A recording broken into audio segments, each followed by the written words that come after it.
You're listening to the Femtrepreneur Show, and this is episode 20. In this episode, we're talking about the very basic software and platforms that you need to start out with in your business, and we're sharing a bunch of our favorite free and inexpensive tools that we love.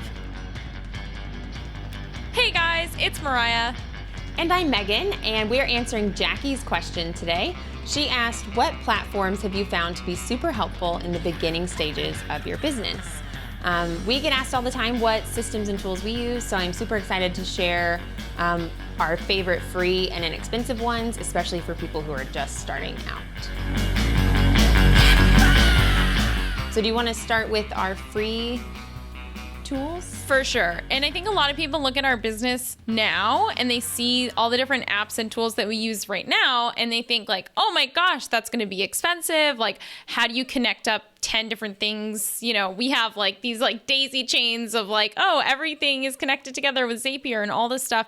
And it is more complicated, but that's not how we started out. And even today, the very like basis of our business is built on like 3 or 4 very simple, very basic and inexpensive tools. Like, for example, we'll talk about Squarespace. And it's like, whether you're brand new to business or we're running a multi-million-dollar company, we're still using Squarespace as our website. So I would say that we're going to talk about some free stuff. We're going to talk about some of the inexpensive stuff, but just know that these kind of like beginner things that seem like they're do-it-yourself easy, they are also the tools that we've scaled with as well. So that's such a good point. And I do want to I want to jump onto that thought process too, that just because we're using more premium tools, specifically like when we're in a launch, maybe we use SamCart, which is a little bit more expensive, or Teachable, which can be pricey, or, you know, don't feel like that's where you have to have those to start. We didn't have those when we started. You don't need that at the beginning. So we're going to be focusing on the tools that you should have at the beginning of your business and when you're just starting out, so that you can have lower expenses when you are trying to build up a business. All right, awesome. So we're going to talk about 3 free tools that you guys need to start with, and then we're going to talk about 4 really inexpensive ones that are sort of the basis of your business. So the first one is Asana, and I can't believe Asana is free. I feel like it's amazing that it doesn't cost money. We use the free version literally up until like last week.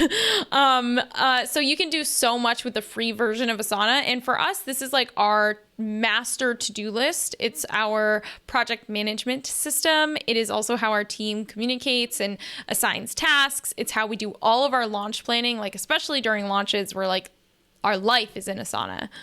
Yeah. I think a little tip about using Asana that you have to be not diligent about, that's the wrong word. It's super easy. But I think that for Asana to work, you have to prioritize that all of your tasks go in Asana. Something we have fallen prey to before is talking in Slack, which is how we communicate. It's like a live chat.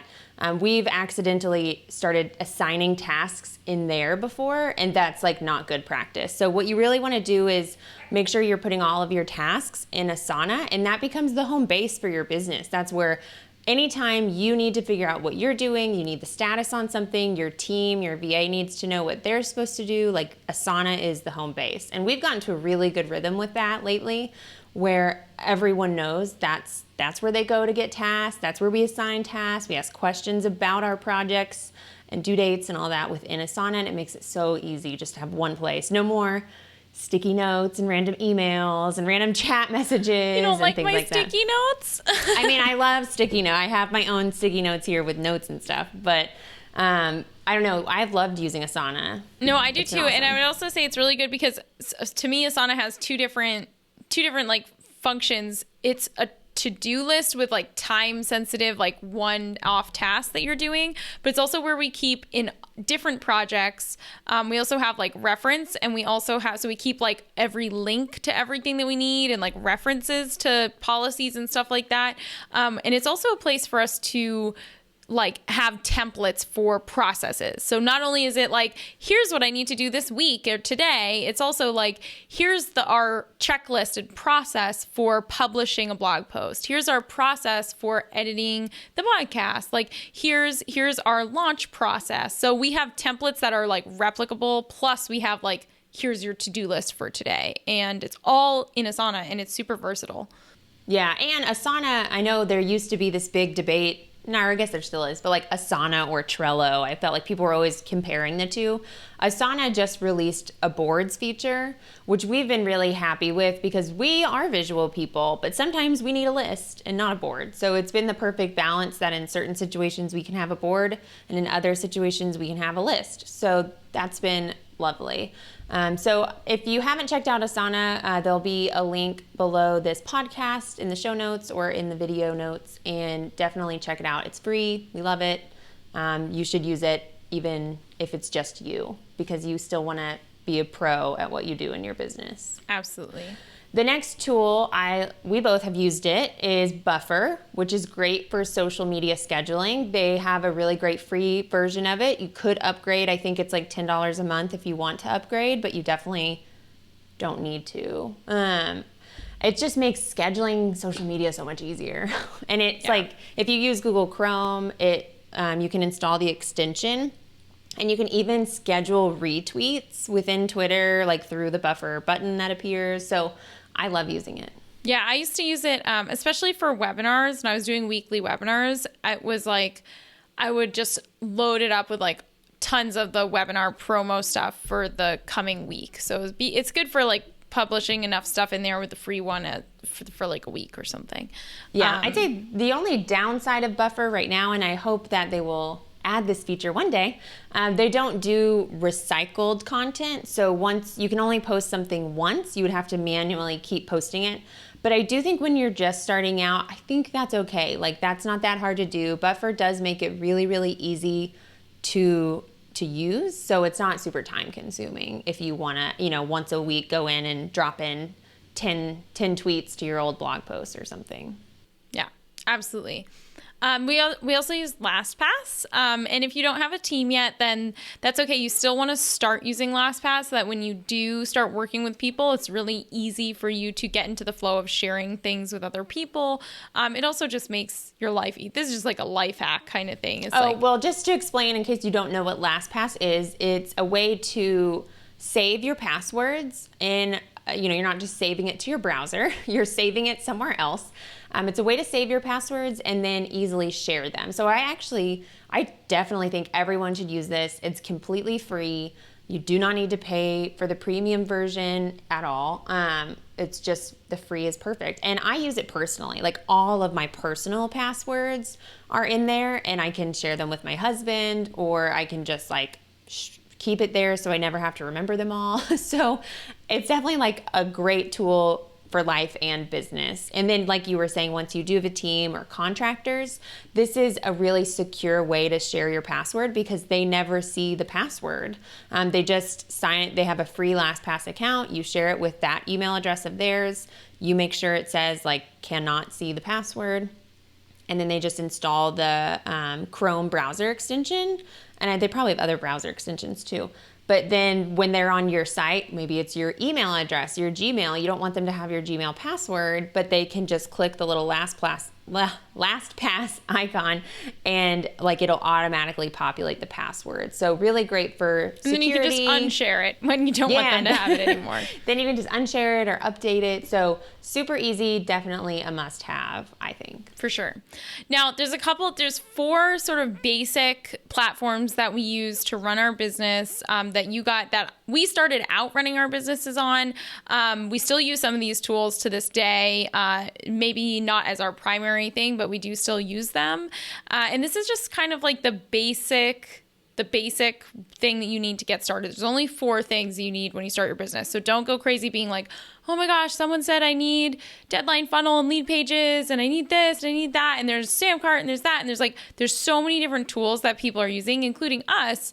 But I'm not going to tell you that you need to use everything when you're first starting out. In fact, you shouldn't. So let's get started. So the first one is Squarespace, and this just is the first thing you should buy for your online business. It's the hub. It's where everyone, you drive all your traffic there. It's how you build your website. It's how you can build probably your first sales page will be on your Squarespace website. It makes it really easy to create something that's beautiful, even if you're not a designer.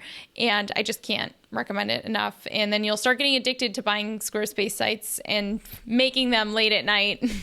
Yeah, well, I mean, just in case anyone listening isn't familiar with Squarespace or is skeptical of it, I definitely think there's a big argument for why people choose WordPress, and that's totally fine. This podcast isn't us trying to like convert you per se, but I did, I used to build custom WordPress templates from the ground up, and I loved it because I'm a big nerd, but it was really time consuming. And as a person who was trying to build a business, I found myself like trying to find the right plugin, worrying about the security of my site. I was just wasting time on everything to do with my website when I should have been focused on, writing a blog post or sending out emails or creating content.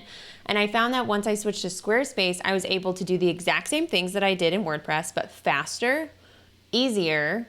It was way simpler to use. And I had so much more time. Like, I was able to just create the site I wanted, leave it, and then actually work on creating content and building my business instead of constantly tweaking my sidebar width on my blog like I used to. So I definitely think Squarespace is a great place if you are looking to be really smart with your time and you just want something drag and drop, really easy, user-friendly. Squarespace is a great website platform. It is super affordable. It's like, if you want unlimited pages, is that one $12 a month? I think it's $12 a month, yeah. It's like but 12 super to worth it. $16 a month or something. But it's so, seriously, guys, like, just save up your coffee money and buy your website. So worth it. I mean, to me, that out of everything we're going to go through, I mean, it's all worth it. But Squarespace is the cornerstone of both of our businesses, I feel like. Yeah, absolutely. And we're going to talk about the systems we use for like checkout carts, like for how to sell digital product. But Squarespace does have like a built-in way for you to sell digital products. So even though I don't like, it's not like, maybe it's more customizable now, but even though we use like DPD and Gumroad, like there is a way that if you didn't want to pay $10 a month for DPD or Gumroad, you could just use Squarespace built-in digital product delivery system that it has. Yeah, the e-commerce, and that's just on an e-commerce plan. But they have recently made like the checkout pages more customizable, and I think they're always making improvements on that. So that's such a good point. The second paid software, again, to me, this is like the first thing you probably buy for your business, is G Suite, which is formerly called Google Apps for Work, or I forget, Google Apps for Work, right? Yeah, that's what it was called. Apps for Work. It's called G Suite now because that's so much cooler, I guess. But you definitely want G Suite because that is where you will get a custom Gmail email address for your business. So you don't want to be at gmail.com. This is your business. You want to be at your domain. So I'm at meganmins.com. Mariah, we're at femtrepreneur.co. So you definitely in terms of sending emails, now, like in terms of your emails getting to your customers' inboxes, Google will actually not. Google doesn't like it when you send broadcast emails through something like MailChimp or Convertkit from a Gmail address. It will actually put it to spam. So this is like a must-have. It's $5 a month. You need to set this up when you first set up your business. You need Gmail with your actual domain on it. Yeah, and the great thing is that in G Suite, not only are you getting the Gmail, but you're also getting Google Drive, which is where we store all of our files. That's how every single file in our business is stored there. It's super secure. It's great to feel like we have a backup. If something happens to my laptop right now, I have no worries because it's all in the Google Drive cloud as well. So yeah, and easy to share with collaborators. It's like if you're doing like a joint venture webinar or some sort of collaborative blog post or something, you can really easily share with other people using Google Docs. It's like me and I'll sometimes get on a Skype call with someone and we'll just both have the same document open. We'll be typing in the outline of the webinar and stuff like that together. So super, super must have G Suite. And if you guys are curious of like how all this stuff fits together, we do have a free download for you guys called the Digital Product Sales Flowchart. One of the biggest questions we get every single day is people asking, how all these things fit together. So we talked about Squarespace. We're going to talk about like a checkout system or a payment system like DPD or Gumroad. Plus we're going to talk about Convertkit, which is for email. And a lot of people are like, wait, like I don't get how it goes together. So we created a flowchart that shows you like when in the process of someone buying, let's say your digital download, like an ebook or an email course or something like that, where is this happening and how is everything connected and how does this get delivered and where are they checking out? Where are they clicking this button? So we actually created a flowchart that like lays it out all really, really simply for you. Yeah, that's you should definitely check it out. You can get it at thefemshow.com/20. Okay. So the next one we want to talk about is Convertkit. And so really, if you're not collecting emails, you don't have a business. And I know that, an email system like MailChimp or Convertkit, or, there's a million different ones, but we use Convertkit. I know that it costs money to get the system that you want, but literally, even if you're not making money in your business yet, you won't ever get to the point of being able to if you're not collecting those emails. And if you're not sending weekly emails to your email list, warming them up, getting to know them, asking for a response, it's so essential. And honestly, I would say, like, I've talked about this before.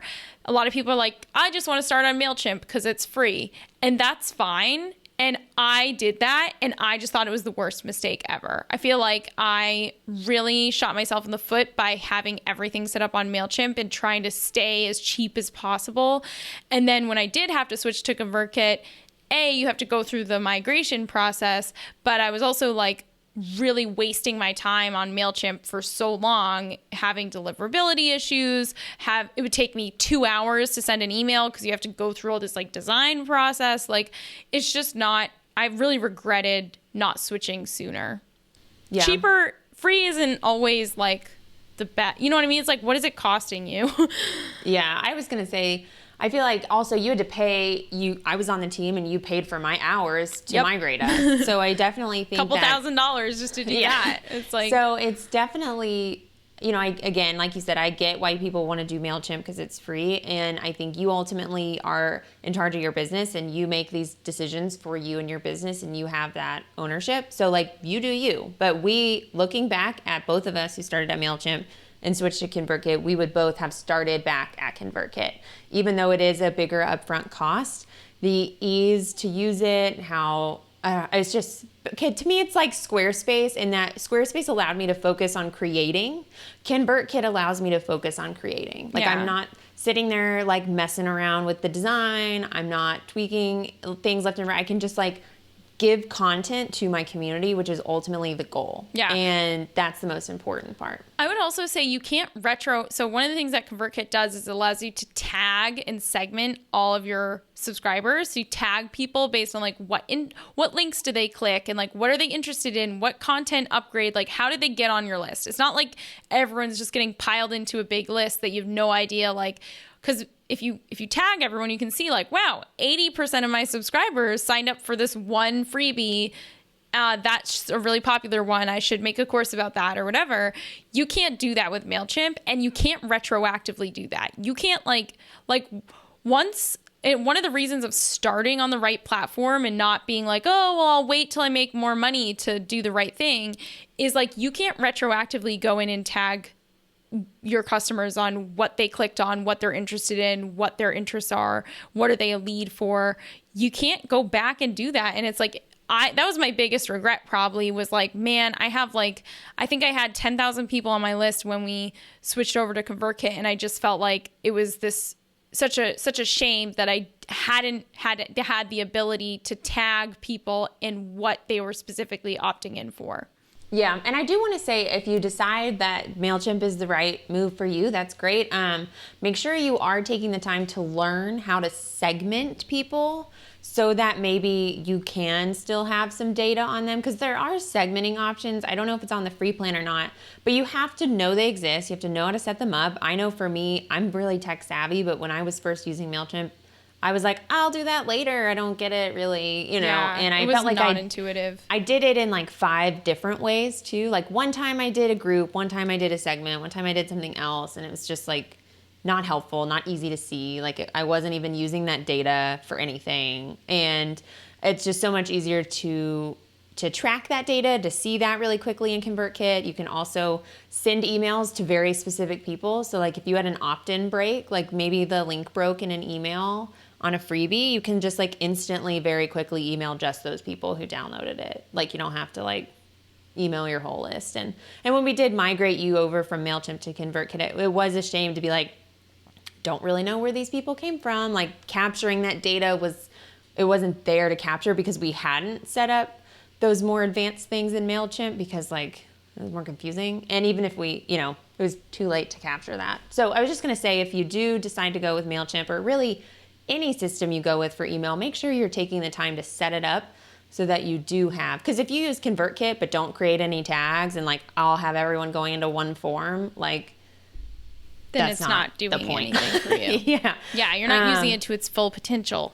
Definitely. And then, okay, so then we've talked about a website, which is Squarespace. We talked about your files and your Gmail, which is G Suite. We talked about emails to engage with your audience, which is Convertkit. And so the fourth one is probably the most relevant to course creators. I mean, it's all relevant, but how to sell products and courses online affordably. So what would you recommend? So we've used DPD, which is digital product delivery. You have used Gumroad.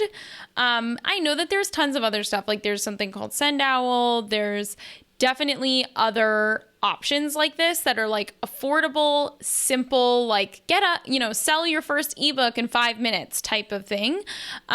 We just personally have used DPD and Gumroad ourselves, so that's what we recommend. And it's really affordable and cheap. So like something like Teachable, if you're just starting out, can cost $30 to $100 to $300 all the way up to $1,000 a month, depending on like what, not a lot of people would be on the enterprise plan, but depending on how much it is, it's going to be more expensive. Something like DPD is like you can literally start selling a course for $10, which for $10 a month with no other fees, which is amazing.